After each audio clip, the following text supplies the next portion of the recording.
Muhammad Walid Anjam and I hope all of you will be fine. Student, today we are going to discuss our next topic which is basically the electrical properties of the solids. Solids की इससे पहले हम magnetic properties के बारे में discussion कर चुके हैं. अब उनकी नेक्स्ट जो कैटेगरी है उनका इलेक्ट्रिकल बिहेवियर. स्टूडेंट यहाँ पर हमने, क्योंकि ये सारा थ्योरेटिकल पोर्शन है, इसमें बहुत ज़्यादा थ्योरी इन्वॉल्व है, तो इसलिए मैंने पॉइंट्स जो हैं वो पहले से लिख लिए हैं ताकि आप लोगों को उसके बारे में अच्छी तरीके के साथ समझा सकूं. देखिए, हम कहते हैं कि फंडामेंटल प्रॉपर्टी होती है किसी भी सॉलिड की, वो ये होती है कि उसकी एबिलिटी, कौन सी ability, to conduct electric current, कि वो इलेक्ट्रिक करंट को कंडक्ट कर सकती है या नहीं कर सकती. इसी की बुनियाद पर हम जो सॉलिड्स हैं उनको तीन तरह से कैटेगराइज करते हैं. सबसे पहली कैटेगरी में हमारे पास आते हैं जी कंडक्टर्स. ये ऑब्जेक्टिव के लिए बड़े इंपॉर्टेंट पॉइंट्स हैं, शॉर्ट आंसर्स के लिए बहुत इंपॉर्टेंट पॉइंट है. देखिएगा, कहते हैं कि which can conduct electricity easily are called conductors. उनके अंदर चार्जेस बड़ी आसानी के साथ फ्लो कर सकते हैं और हम भी कहते हैं कि वो इलेक्ट्रिक करंट को कंडक्ट कर सकते हैं, इसलिए उन्हें कंडक्टर्स बोला जाता है. इसकी एग्जांपल्स में है हमारे पास कॉपर और सिल्वर.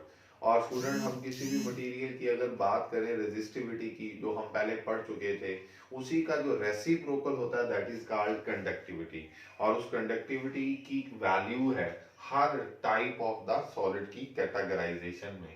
अगर हम बात करें कंडक्टर्स की, तो कंडक्टर की जो कंडक्टिविटीज होती हैं उनकी जो वैल्यूज होती हैं 10⁻⁷ और ओहम मीटर इनवर्स, क्योंकि रेजिस्टिविटी का यूनिट था ओहम मीटर और इसको जब इन्वर्स करेंगे तो ये ओहम मीटर होल का इन्वर्स आ जाएगा.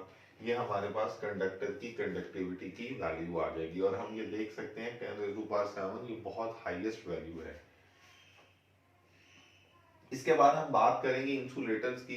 इंसुलेटर्स हम कहते हैं ऐसी सब्सटेंसेस होती हैं या ऐसे मटेरियल्स होते हैं जो कि इलेक्ट्रिसिटी को कंडक्ट नहीं करते. और अगर इलेक्ट्रिसिटी को कंडक्ट नहीं करते तो उसकी एग्जांपल हमारे पास कौन कौन सी है, वुड है, डायमंड है. और इनकी कंडक्टिविटीज की अगर हम वैल्यूज देखें तो स्टूडेंट ये बहुत स्मॉल वैल्यूज हैं, 10⁻⁻10 टू 10⁻⁻20 के दरमियान ये कोई वैल्यूज होती हैं और ये बहुत स्मॉल वैल्यूज हैं. इसी तरह से जो सेमीकंडक्टर्स हैं, सेमीकंडक्टर्स, सेमी मींस हाफ और कंडक्टर हम कहते हैं कि ये हाफ कंडक्टर्स. हाफ कंडक्टर्स हमें इसलिए इनको कहते हैं क्योंकि इनके आउटर मोस्ट शेल में 4 इलेक्ट्रॉन्स होते हैं और हम इसको नाम इस बुनियाद पर देते हैं कि ये हाफ कंडक्टर्स हैं. और ये इसलिए हम इसे कह सकते हैं कि they are not good conductor and not bad insulators. वो ना तो बहुत अच्छे कंडक्टर्स हैं और ना बहुत बुरे इंसुलेटर्स हैं, इन बिटवीन, यानी कि कंडक्टर्स एंड इंसुलेटर्स. और इनकी एग्जांपल है हमारे पास जर्मेनियम है और सिलिकॉन है. ये बहुत ज्यादा हम इस्तेमाल करते हैं, इसलिए हम जर्मेनियम और सिलिकॉन यहाँ पर मेंशन भी कर रहे हैं. और अगर इनकी कंडक्टिविटीज की वैल्यूज देखें स्टूडेंट, तो वो हमारे पास 10⁻⁻6 से लेकर 10⁻⁻4 ओहम मीटर इनवर्स, इसका जो यूनिट है, उनके दरमियान में होती है. स्टूडेंट, ये जो हमारे पास कन्वेंशनल फ्री इलेक्ट्रॉन थ्योरी थी जो कि बोहर के मॉडल के अकॉर्डिंगली हमें बेसिकली गाइड करती थी कि जो इलेक्ट्रॉन्स होते हैं वो ऑर्बिट के अंदर घूम रहे होते हैं, ये शेल्स के अंदर घूम रहे होते हैं. तो हम उसी की बुनियाद पर अगर देखें तो कहता है ये जो कन्वेंशनल फ्री इलेक्ट्रॉन थ्योरी थी based on Bohr model of electron distribution failed to explain the electrical behaviour of free solids. वो सॉलिड्स, ये जो अभी हमने पढ़े हैं, इन सॉलिड्स की जो इलेक्ट्रिकल बिहेवियर है उसको सही तरह से एक्सप्लेन नहीं कर सकती थी. इसलिए हम ये कह देते रहे कि बोहर की वो जो कन्वेंशनल फ्री इलेक्ट्रॉन की थ्योरी थी वो फेल हो जाती है इस केस में. इसलिए हम फिर क्या करते हैं, बैंड थ्योरी, जिसको हम एनर्जी बैंड थ्योरी का भी नाम देंगे. बैंड थ्योरी हमारी बुक में लफ्ज भी लिखा हुआ है. उसकी बुनियाद पर सॉलिड को हम कहता है कि इन बिहेवियर को, जो इलेक्ट्रिकल बिहेवियर, उनको डिस्कस करते हैं. और वो बेस किस पर है, वो बेस है वेव मैकेनिकल मॉडल के. जो वेव्स हैं वो बेसिकली यहाँ पर कंसर्न पॉइंट जो है हमारा वो ये है कि जो इलेक्ट्रॉन्स हैं, हम ये कहते हैं या ये हम मानते हैं कि वो वेव नेचर भी पोजेस करते हैं, सिर्फ पार्टिकल नेचर ही पोजेस नहीं करते. इसकी बुनियाद पर वेव मैकेनिकल मॉडल इसको नाम दिया जाता है. स्टूडेंट अगर हम बात करें एनर्जी बैंड थ्योरी की, तो एनर्जी बैंड थ्योरी के जो इंपॉर्टेंट पॉइंट्स हैं वो सारे मैंने यहाँ पर राइट डाउन किए हुए हैं, वन बाय वन मैं आपको इनको एक्सप्लेन करता जाता हूँ। अगर हम किसी एक आइसोलेटेड एटम की बात करें, इंडिविजुअल एटम की बात करें, तो उस एटम के सेंटर में न्यूक्लियस होता है और न्यूक्लियस के अबाउट ऑर्बिट्स होते हैं जिनके अंदर इलेक्ट्रॉन्स रिवॉल्व कर रहे होते हैं। अगर हम बात करें कि ये एक आइसोलेटेड एटम है, तो वो एक ऑर्बिट होगा, वो एक शेल होगा जिसके अंदर वो इलेक्ट्रॉन घूम रहे होते हैं। और हम इसकी तरह अगर एक से ज्यादा नंबर ऑफ एटम्स को इकट्ठा किसी जगह करें, जैसे हम किसी सॉलिड की बात करें, तो सॉलिड में एक एटम तो नहीं होगा, नंबर ऑफ एटम्स होंगे। और वो जब नंबर ऑफ एटम्स किसी एक जगह पर इकट्ठे होते हैं तो उनकी जो शेल्स होते हैं, वो शेल्स आपस में इकट्ठा होकर वो बेसिकली एक बैंड की फॉर्म इख्तियार कर लेते हैं। और वो हम कहते हैं वो शेल्स डिवाइड हो जाते हैं सब शेल्स में। और उसी की बुनियाद पर हम ये कहते हैं कि हर सब शेल की एक एनर्जी है, और हम उस एनर्जी को एनर्जी स्टेट का नाम दे देते हैं। और उन तमाम एनर्जी स्टेट को देखा जाए तो वो बज़ाहिर तो एक दूसरे से अलग होती हैं, डिस्क्रीट होती हैं, लेकिन अगर उनको इकट्ठा करके देखें तो एक बैंड बनाती हैं, जिसको बड़ी आसानी के साथ हम ये इस तरह से समझ सकते हैं कि अगर हमारे पास डिफरेंट कलर की बैंगल्स हों, blue, green, red, violet, indigo, yellow, और इन तमाम को अगर हम इकट्ठा कर दें तो वो एक बैंड बन जाएगा। तो एग्जैक्टली वही को वो हमारे पास डिस्क्रीट लेवल्स हैं या डिस्क्रीट सब लेवल्स हैं या सब शेल्स हैं जिनकी एनर्जीज भी डिफरेंट है, लेकिन उनको जब इकट्ठा कर दिया जाता है तो वो एक बैंड बन जाता है। तो बेसिकली यहाँ पर स्टूडेंट हमने इसी बात का तज़किरा किया हुआ है, electron in single isolated atom have discrete energies. जो सिंगल आइसोलेटेड एटम्स होते हैं उनके अंदर जो इलेक्ट्रॉन्स होते हैं उनकी एनर्जीज भी डिस्क्रीट होती हैं, and are bound to their nuclei, और वो अपने अपने न्यूक्लियाइज के साथ बाउंड होते हैं। लेकिन when large number of atoms से n number of atoms come close in solids, वो सॉलिड में एक दूसरे के करीब आते हैं, each energy level of an atom splits up, हर एनर्जी लेवल किसी एक एटम का split into an sub levels, और उन एन सब लेवल्स को हम क्या नाम देते हैं, स्टेट्स का नाम देते हैं। These energy states are discrete but so close that they look like a continuous band. वो इतनी एक दूसरे से अलग होती हैं लेकिन इसके बावजूद भी हमें वो एक कंटिन्यूअस बैंड की शक्ल में नजर आती हैं। और स्टूडेंट अगर हम बात करें अब एनर्जी बैंड के लिहाज से, तो हम यहाँ पर ये देख सकते हैं कि हमने उसको लिख भी दिया हुआ है कि वो कंटिन्यूअस बैंड कहलाता है।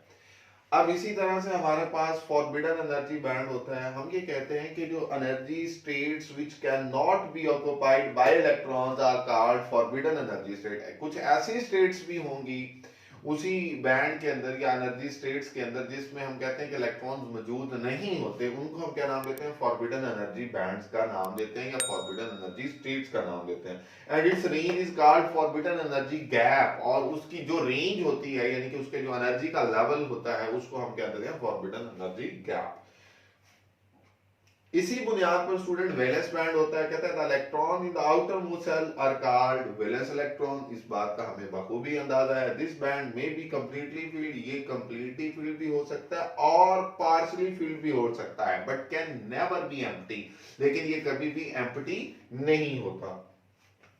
इसी तरह से हम बात करते हैं नेक्स्ट जो है हमारा कंडक्शन बैंड है। कहता है the band above the valence band is called conduction band, यानी कि इलेक्ट्रॉन्स जो हैं जब वैलेंस से कंडक्शन में जाते हैं तो ही कंडक्शन होगी ना, तो हम इसलिए उस बैंड को फिर क्या नाम देते हैं, कंडक्शन बैंड का नाम देते हैं। और जाहिर सी बात है अगर इलेक्ट्रॉन्स वैलेंस से कंडक्शन में जा सकते हैं, इट्स मीन के कंडक्शन में अवेलेबिलिटी है वो, ताकि इलेक्ट्रॉन्स वहां दाखिल हो सके।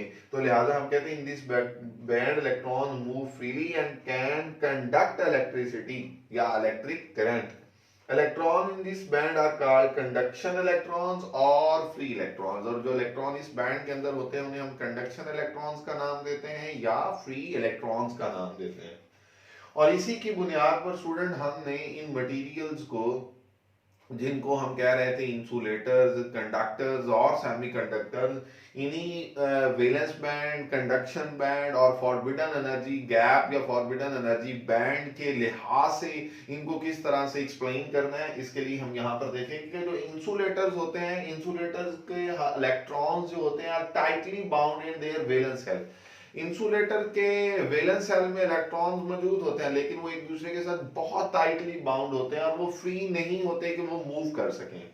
इसलिए हम कहते हैं valence band is completely field, और उनका वैलेंस बैंड कंप्लीटली फील्ड होता है, and conduction band is empty, और उनका कंडक्शन बैंड खाली होता है। और अगर इलेक्ट्रॉन वैलेंस से कंडक्शन में नहीं जाएंगे तो कंडक्शन नहीं होगी, क्योंकि कंडक्शन बैंड में जो इलेक्ट्रॉन्स जाते हैं उन्हें हम फ्री इलेक्ट्रॉन्स का या कंडक्शन इलेक्ट्रॉन्स का नाम देते हैं।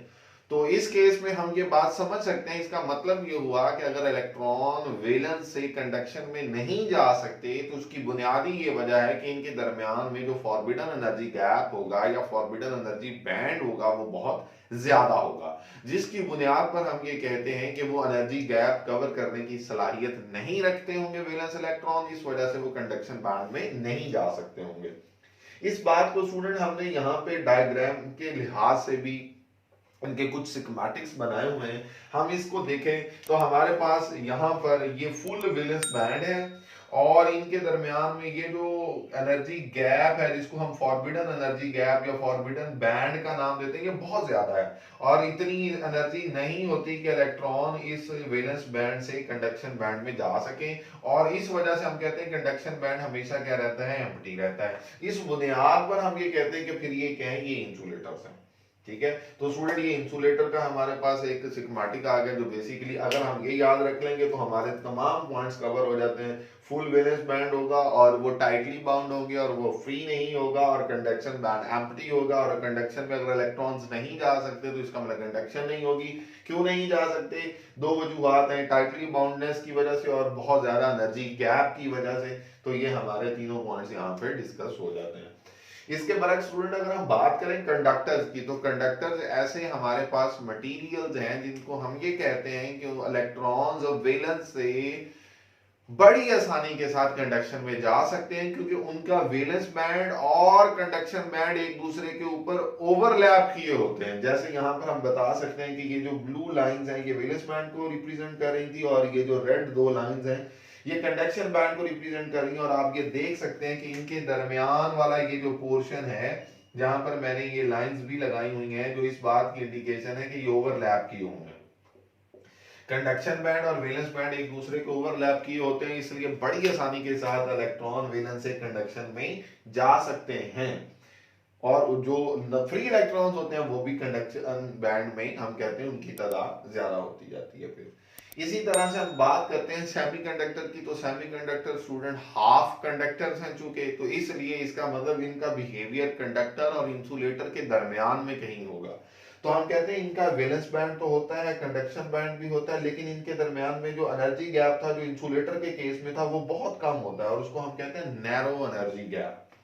पार्शली फील्ड वैलेंस बैंड, उनका वैलेंस बैंड पार्शली फील्ड होता है। पार्शली फील्ड कंडक्शन बैंड, ये भी पार्शली फील्ड होता है, और इनके दरमियान में हम कहते हैं बहुत स्मॉल एनर्जी गैप होता है। और इस एनर्जी गैप की वैल्यू टिपिकल जो वैल्यू उसने लिखी भी हुई है और बताई भी हुई है दैट इज 1 इलेक्ट्रॉन वोल्ट। तो ये 1 इलेक्ट्रॉन वोल्ट उसके लिहाज से हमारे पास इसका रिजल्ट आ जाता है।